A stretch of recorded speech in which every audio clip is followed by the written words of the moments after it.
फारूक हैदर साहब, क्या हाल है? ठीक है आप? जी thank you very much Syed Shahbaz साहब, थैंक यू वेरी मच जी। ये अभी मैं एक खबर आई है, इसके बारे में मैं आपसे थोड़ा सा मालूमात लेना चाहता हूँ कि लॉ क्या है। असल में मैंने देखा कि फेसबुक पर राजा रज़ाक साहब की पोस्ट आई है कि जिस शख्स ने मुझ पे हमला किया था मुजाहरे के दौरान मैनहट्टन में अकरम अवान, तो वो अरेस्ट हो गया। तो इस पे मुझे फिर जब मैंने वो अपना उर्दू में पोस्ट लगा दिया तो मुज़फ़्फ़र चीमा साहब ने उनका आया कि नहीं वो तो घर बैठे हुए हैं। इसके बाद मैंने अमजद नवाज साहब जो सदर हैं उनके वो दोस्त भी हैं, गालिबन वो मुजाहरे में उनके साथ थे, तो उनसे रब्ता किया है। तो उन्होंने मुझे नंबर वगैरह तो भेजा, मगर उस नंबर से अकरम अवान साहब ने कोई रिस्पॉन्स नहीं दिया। मगर उन्होंने कहा कि ये जी अपने नंबर बनाने के लिए उधर जो है ये कर रहे हैं, तो वो झूठ समझते हैं। तो मगर चीमा साहब ये बात मानते हैं कि भाई वो पिछले हफ्ते पुलिस गए थे, उनको बुलाया गया था, तो उसके बाद उनको डेट दे दी गई है कोर्ट की। तो ये क्या प्रोसीजर हो सकता है? खबर सच्ची झूठी? जी थैंक यू वेरी मच जनाब सैयद शहबाज साहब, बड़ी इम्पोर्टेंट बात आप कर रहे हैं। पहली बात तो ये है कि ये अमजद नवाज साहब जो हैं, ये इनको भी अरेस्ट करना चाहिए। ये वो टोला था जिनके पास कोई पीटीआई का ओहदा नहीं है और ये बग़ैर ओहदे के ये निकले थे और इन्होंने बहुत ही गंदा काम किया और पूरी पीटीआई को इन्होंने अजाब में डाल दिया। देखें ये डॉक्यूमेंट हुआ है, पहले डीसी में एक एफआईआर कटी है, अब यहाँ कटी है। इसका प्रोसीजर ये होता है कि जब एफआईआर कट जाती है तो पुलिस जो है वो जिस बंदे के ख़िलाफ़ एफआईआर करती है उसको बुलाती है। जब वो आता है तो वो उसका मतलब ये होता है कि अब ये बंदा अरेस्ट होगा।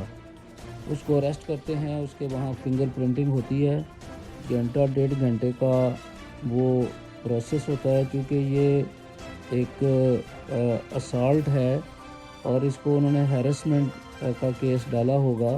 तो फिर वो पूरी अपनी फ़ोटो शूट और जो अरेस्ट की पूरी कार्रवाई के बाद वो फिर शख्सी ज़मानत पे उसको डेट दे के उसको फारिग करते हैं।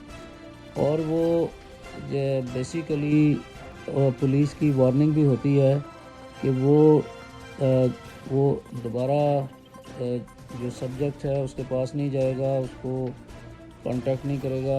और वो कोर्ट में, चूँकि ये क्रिमिनल मैटर लगता है मुझे, तो फिर वो कोर्ट के अंदर बाकायदा कार्रवाई होती है।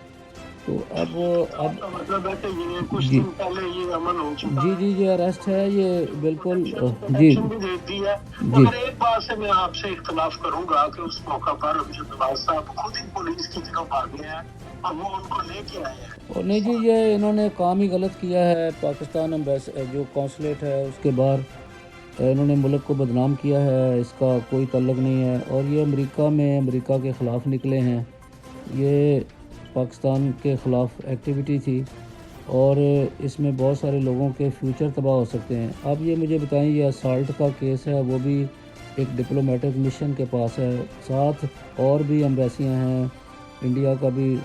ये बहुत ही हाईली सेंसिटिव जोन है, जहाँ आके असॉल्ट करना, ये न्यूयॉर्क सिटी जो है बहुत ही सेंसिटिव एरिया। डजन मैटर ये पीटीआई के थे कौन थे, लेकिन ये एक मॉब था, इन्होंने आके मॉब की शक्ल में आके वहाँ इन्होंने ये हरकत की है। ये फ्रीडम ऑफ स्पीच ये अलाउ करती है यहाँ का सिस्टम, लेकिन इसका मतलब ये नहीं है कि वायलेंस हो।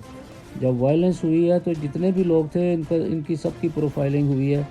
और ये लोग जो हैं ये डाउन द रोड, इनके लिए इमिग्रेशन के भी मसले होंगे, इनके बच्चों के लिए भी।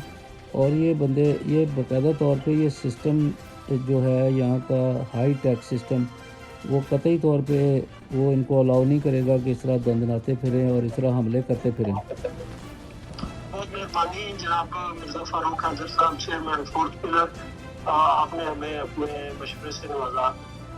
पाक वतन टीवी की जानिब से दिल से बात आपका शुक्रगुजार है।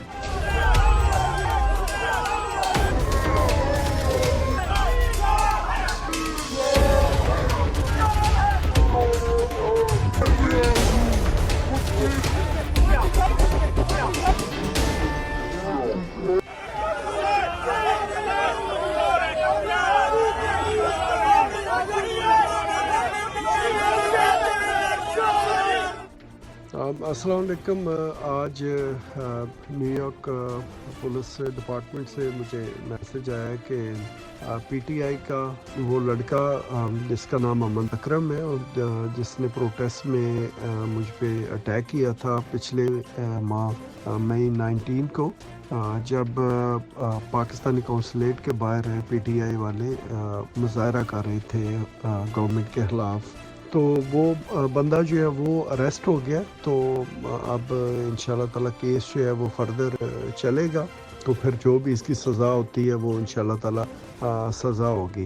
अब ये मैं समझता हूँ कि बाकी जो पीटीआई के लोग हैं उनके लिए ये एक एग्जांपल सेट हो गई है कि आइंदा आपने किसी के साथ बदतमीज़ी नहीं करनी।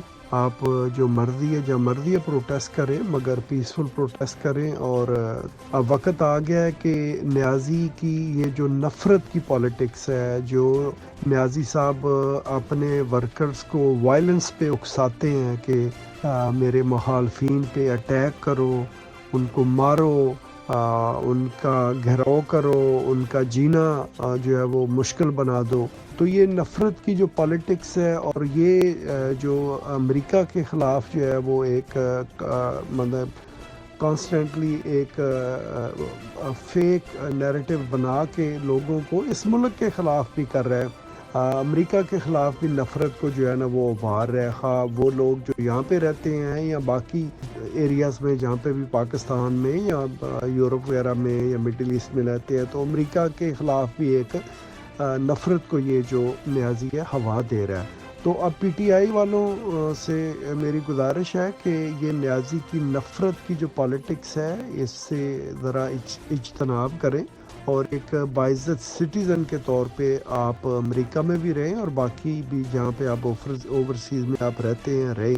अगर आप इस तरह का वायलेंस करेंगे, दूसरे लोगों को उनको ज़दोकोब करेंगे, तो फिर जो है वो कानून हरकत में आएगा और उसकी बड़ी सख्त सज़ा है। तो ये सज़ा कई सालों तक जो है वो हो सकती है। तो बराए मेहरबानी आप आइंदा कोई भी इस तरह की हरकत बिल्कुल ना करें, वरना जो है वो ज़ाहिर है सब के लिए मसाइल बनते हैं।